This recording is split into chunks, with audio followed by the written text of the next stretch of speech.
for the upcoming weekend. And with that being said, Tanya, no surprise that our flood warnings and watches have been extended, some of them all the way into Mother's Day weekend.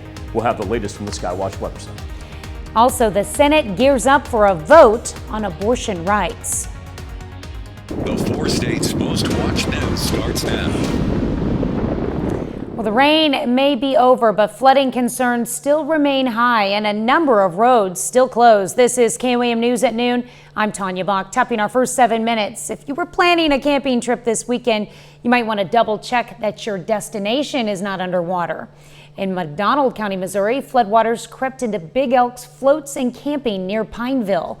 And the campsite's Facebook page says there will not be any camping in the A or B sections this weekend because of the high water. The Elk River crested last night at 21.5 feet. That's 6.5 above flood stage. This morning, water levels were still a foot over the limit. And for those staying along Sugar Creek, it's on its way down slowly. The river peaked 9 feet above flood stage. As the waters recede, road crews are finding they've got their work cut out for them. Check out this bridge on Northwest 100th Road between 145 and 160th in Barton County. Emergency management says it's going to be closed for a while. On the Kansas side, the Spring River near Riverton is still on its way up.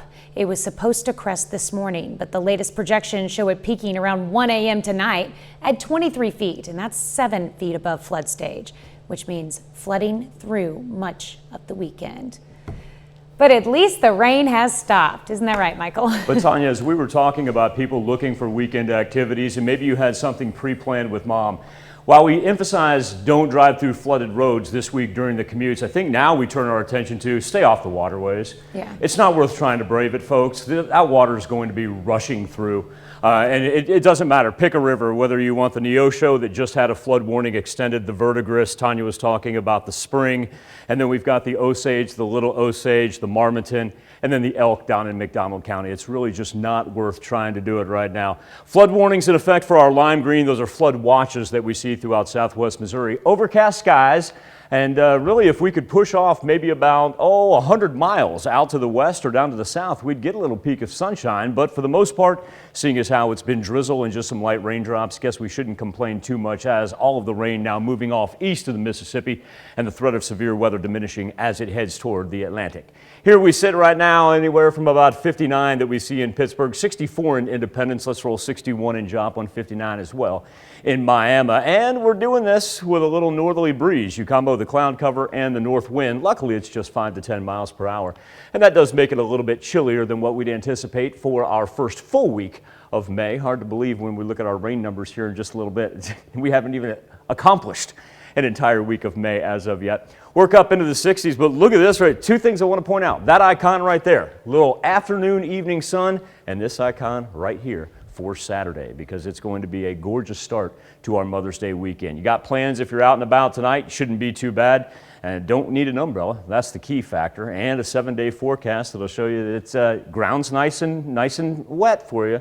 Mom's going to want you to get that garden going. And then after that, sit back. By the time we get into next week, somebody's going to be talking about it being humid and looking for some cool weather. But everything that we've had transpire in the past 3 days, it is hard to complain about a whole bunch of 80s and a whole bunch of sunshine. Tanya? All right. Thanks, Michael. American employers added 428,000 jobs in April. That's 12 months in a row of at least 400,000 jobs. And businesses are looking for even more workers.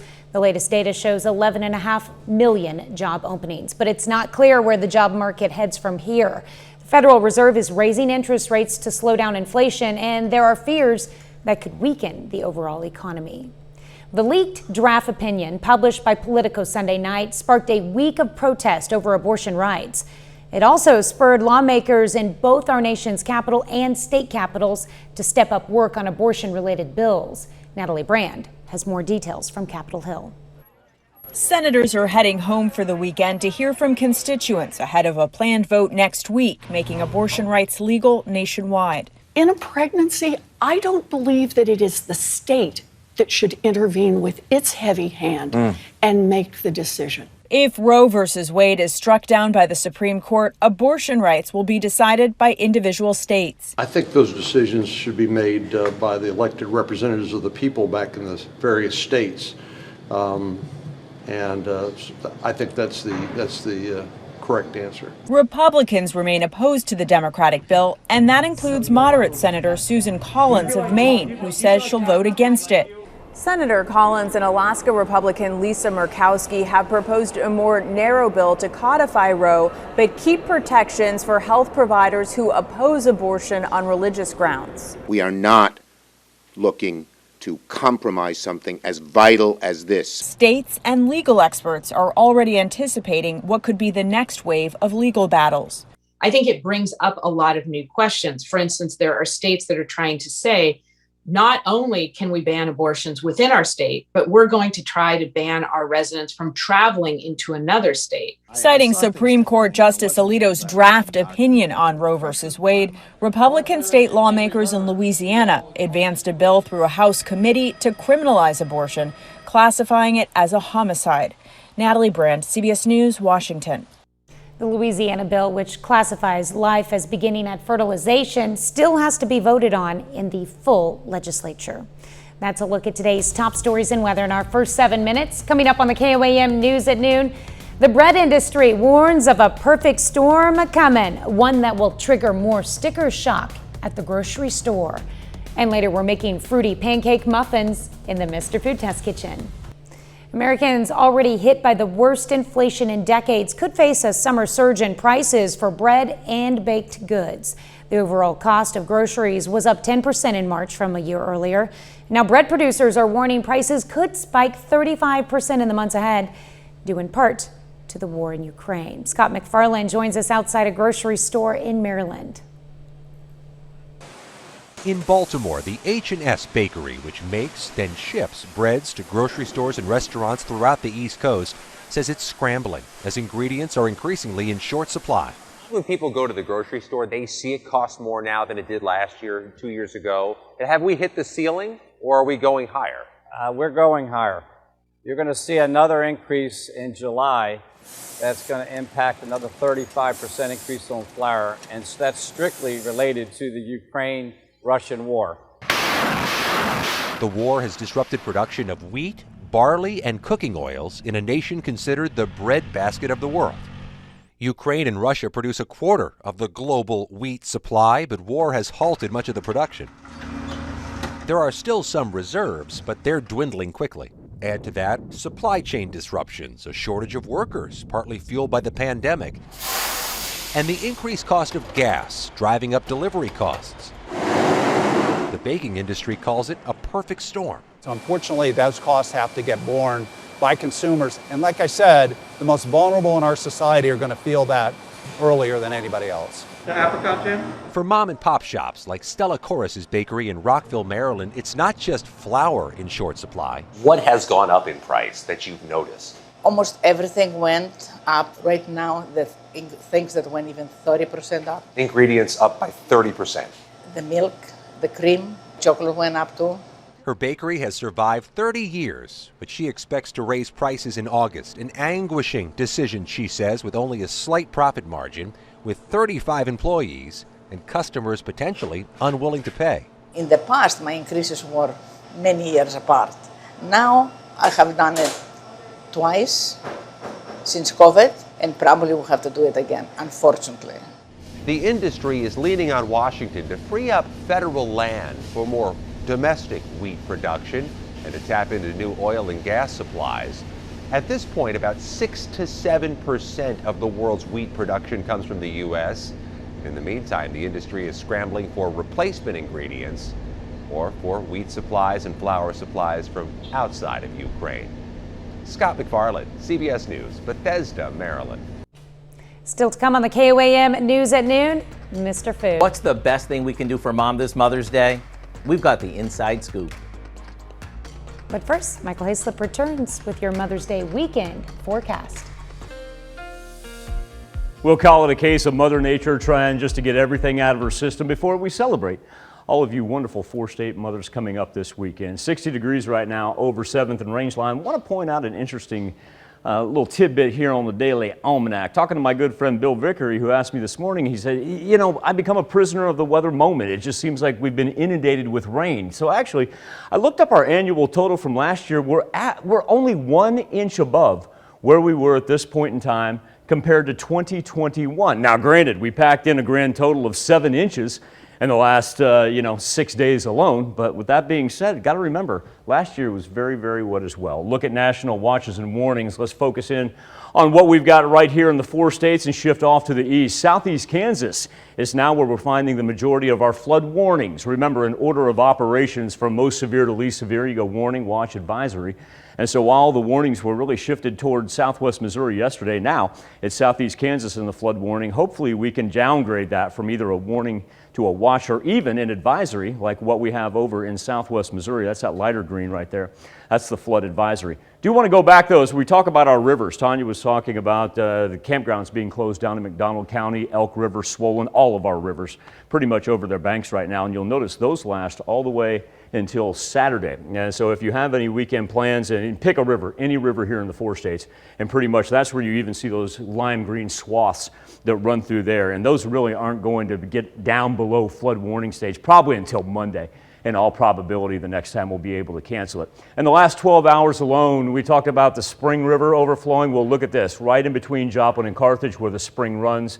And like I said, that's just since midnight pretty much. An additional 1.5 to 2 inches of rain dominating portions of southwest Missouri. Did find it interesting though, that while this has accumulated the most in the last 12 hours, it's the warning that we're seeing throughout southeast Kansas, where really it was just kind of trace amounts throughout the late night hours and early morning.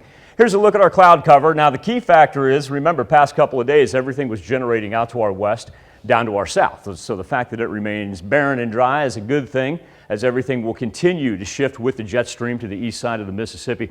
Looking at severe weather threat down throughout portions of the Carolinas and Georgia today. This one right here, that's just going to be thunderstorm activity. They kind of find their middle right there. We see where it begins to warm up. That's exactly, we know that all too well. Speaking of warming up, while we've got this little cool bubble around us right now, almost like an L shape, if you will, eventually we're going to get some of that southwestern warmth to head our way just in time for what will be a gorgeous weekend. 59 in Pittsburgh, 64 in Chanute, 54 in Monette. So wide discrepancy right there, 10 degrees from west to east. Let's roll 59 in Miami as well. For our afternoon planner, we're going to peek a little sunshine here before it's all said and done. Overnight, skies are going to clear out. Speaking of overnight, let's talk. If you got Friday night plans, you are in luck. Yeah, every now and then you're going to see a little sprinkle or two. That's about the extent of it. But temperatures, if you're out for date night, going to be perfect. Remember, nothing good happens after 2 a.m. So then it's time to head in, get ready for a wonderful weekend. Saturday morning, great dog walking weather right there. About 60 degrees, can't beat it. It's going to be too wet to get any yard work done anyway. And then as we get into Saturday afternoon, let the warm up begin. We'll throw some 80s up on Saturday. And then as you make mom breakfast in bed, it is going to be a delightful, if not a little bit humid on Sunday. All that rain stays up to our northwest, but our temperatures creep up into the mid to high 80s for Mother's Day. Factor that in with all that moisture starting to evaporate. I think we're going to feel it by the time we get to Sunday afternoon and evening. There you go. Well, definitely going to have to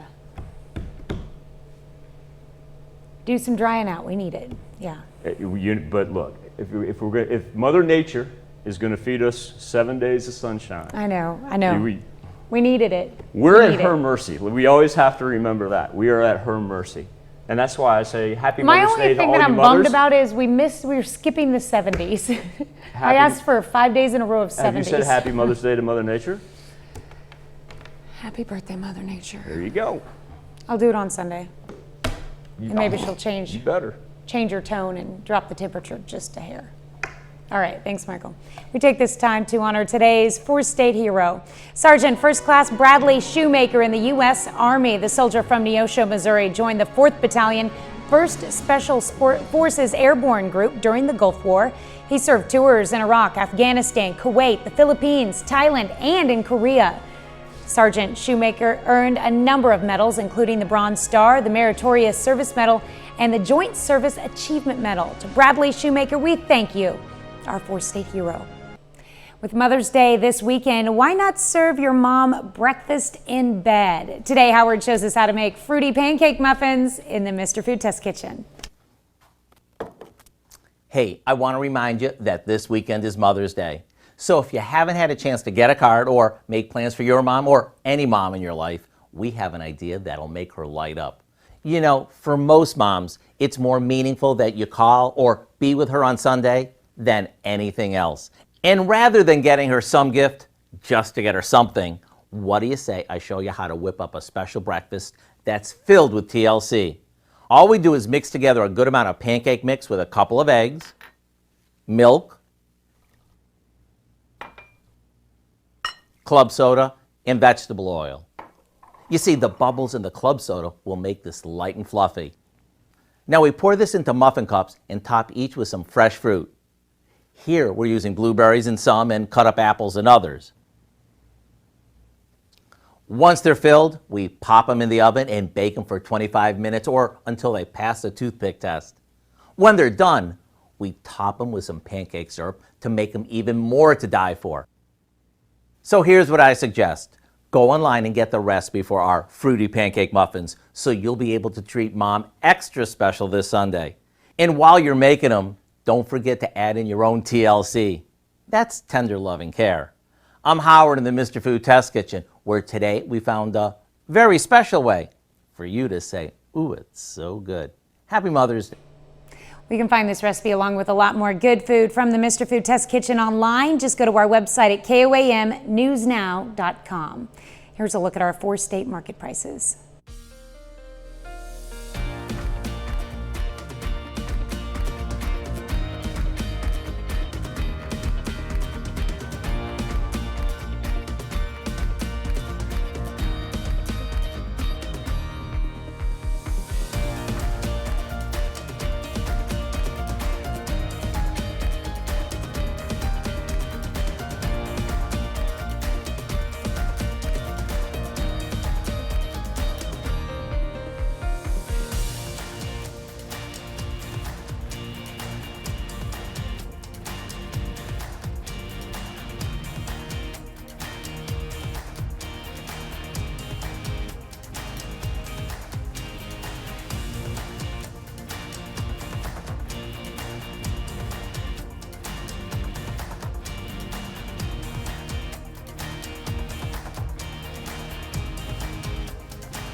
Keep reminding myself it's not yet 12:30 because I'm getting antsy checking out the tower cams, looking for a peak of sunshine.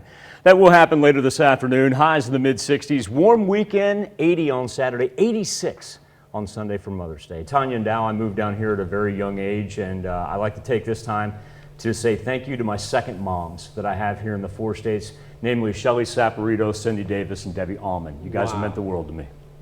That is very touching. Very well said. Yes, you bet.